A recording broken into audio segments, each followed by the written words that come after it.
There we go, it's a bit better.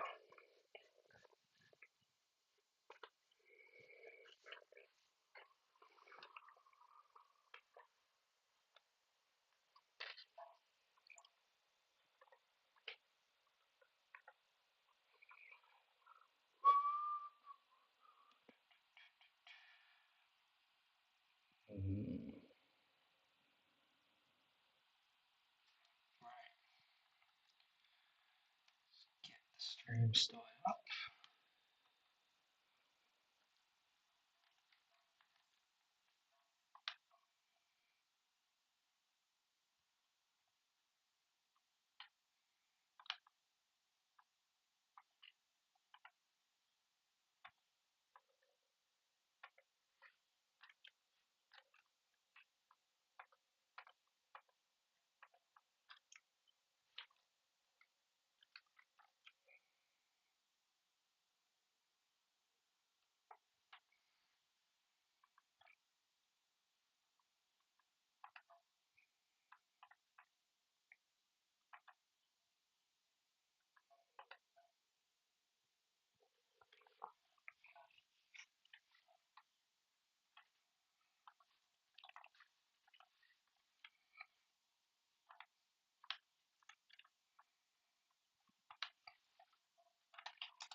Right, so we've got this video here about Labour wanting to cap food prices in the supermarkets.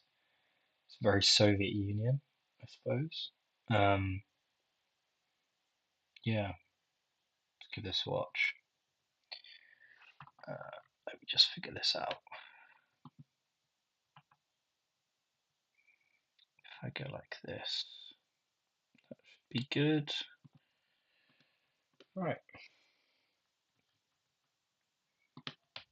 Treasury is reportedly planning to urge major supermarkets to introduce price caps on everyday essentials like milk and eggs. And that's after food inflation climbed to 3.7% in April. Petrol prices have also hit their highest level since the start of the Iran war, putting more pressure on everyone's budgets at home. It is really, really tough for people. Yeah, people are really feeling the pinch. And that 3.4%, that's of course on top of all the other years prior. You know, this is not just this one-off one this year. We're talking about the massive inflation we've seen over the last 4 years too. Yeah, and we are expecting food inflation to continue to spike, aren't we, with the Iran war? Anyway, let's speak to former Mayor of Middlesbrough, Andy Preston, who joins us in the studio this morning. Morning to you, Andy. What do you make of these plans? It's a massive development. It might not seem too dramatic, but this doesn't happen in countries like Britain. It's a sign that the government is in crisis, and it's a sign there's a bit of panic out there. I think because things could get much worse. Now, what the supermarkets are going to say is that they're being demonised. What they probably don't perhaps realise is that supermarkets work on tiny margins. They're working on 2% a year. So of all the goods they sell, they're making 2 pence for every pound you spend. They're being demonised. They're putting under huge pressure. But this is a sign to the public that the government is really scared. Yes. Yeah, it certainly seems to be the case. Now, the reality is the Chancellor's calling for price caps. Now, everywhere around the world where anyone who's tried this, take Venezuela as an example, a more recent example, what it's done is actually pushes the cost of food everywhere else up. In fact, it's actually made some of those items so unaffordable that the people have gone hungry in Venezuela.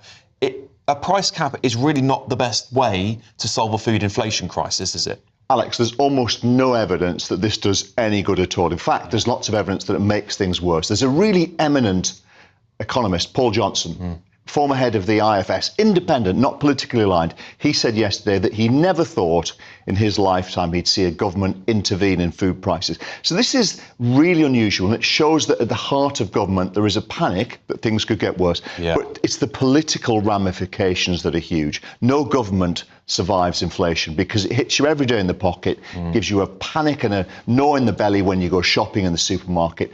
This usually spells the end of every government. Yes. What other options does the Chancellor have on the table? Because we know that the supermarkets aren't happy with this one. They feel as though, as you say, they're being demonised.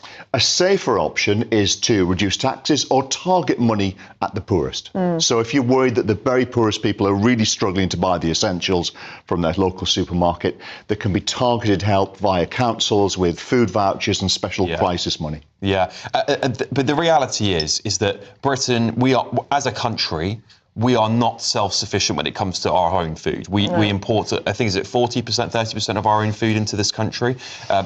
Farmers are being, targeted with new taxes. They are complaining that it's tough for them. And we're looking at potential weather conditions as well. One bad harvest, it's not good. And of course, we've got fertiliser shortages potentially, because as we were talking about the other day on this show, we know that the IEA, the International Energy Agency,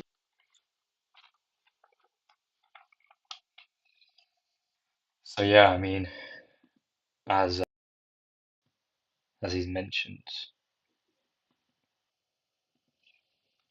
are saying there's only weeks left of oil. so yeah, as he's mentioned in this video, it's getting pretty bad for the government. It's getting pretty bad for Starmer, and we've just sort of got to sit back and watch this and let it play out, because there's nothing else we can really do apart from let them take their course. And if the government implodes, then it implodes. There's nothing we can do about it. So that's got a knock-on effect to fertiliser too, which of course would then massively put the prices up. Absolutely, Alex. All the signs are there. This could get much worse. And again, this comes back to a political issue. But this is a political move. What Rachel Reeves and Keir Starmer are trying to do is win favour with the public. If they're seen to be bashing the supermarkets and acting on it for the consumer, that looks good for them. But actually around the world, this looks like something of a panic move, and it won't do any good. Yeah. There's a supermarket source talking to The Times this morning, making the point that if the government is trying to pursue a growth agenda, it's extraordinary that you're trying to control what businesses are charging. What do you make of that point of view? Ellie, they came in talking about... Yeah, I mean, this is just Soviet Union level. Trying to control prices and interact with the free markets. Never going to end well. So they really need to. I don't know what this attempt even is. Like, it's a last-ditch attempt to try and have any semblance with the economy and with consumers. But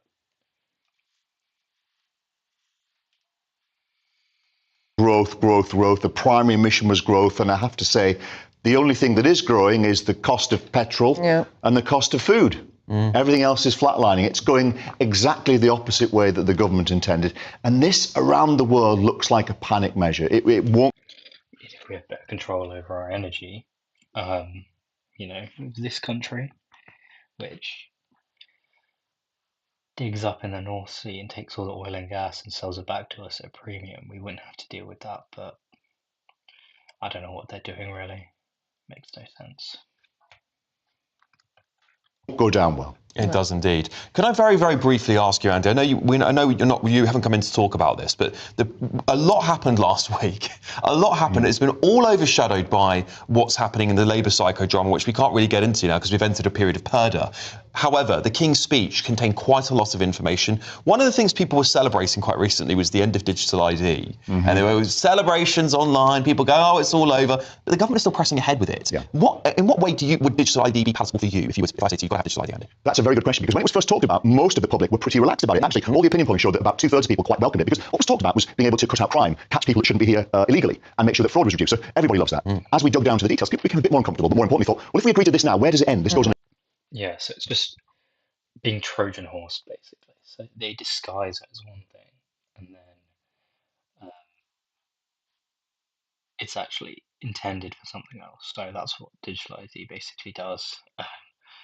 Yeah, not that interesting, but It only makes things quite sinister. So the government lost the argument. It's staggering that they brought it back in, especially, Alex, at a time when they're politically weak. It seems like they snuck it in there, didn't they? Yeah. And it surprised everybody. I was surprised. I can't see them going through it. They make lots of U-turns. I'll make a prediction. They will U-turn on this. Well, this will be number 17. I can't keep up anymore. 17th U-turn? I don't know what number U-turn it is, but it is completely bonkers to think that they would still press ahead with digital ID, despite it being unpopular across every political party, including the Labour Party zone, so when it's been polled. But again, I think the issue has been comms, and we see it time and time again with this government. We had so many government rounds, didn't we, on this programme, where the reason for digital ID kept changing. Absolutely. We're talking about it stopping immigration, and then it was illegal work. I mean, it's not a comms issue. That's a bit reductive. These are just unpopular policies. Like, if you do a poll on digital ID, it's unpopular all around. You don't have to, there's no real framing you can make it a good thing for most people. There was a gov.uk petition about trying to stop digital ID, so I don't know, it's not a comms issue. That's not a, I think that's the correct prognosis. And then it's to help the NHS, and then it's to help with paperwork and kind of streamlining the system. It adds to this issue that people have with trust. It's trust. And when people don't know what your motives are, they begin to fear the worst, don't they? And that's an issue. It's communication. Every economist will say the government has tried to do some quite sensible things, but the way they've explained it has terrified people, alienated the public. This has been a catastrophically bad government at telling people why it's doing things and what it's trying to achieve. It certainly has. Well, look, Andy, thank you so much for joining us so far. There's nothing more important than keeping your money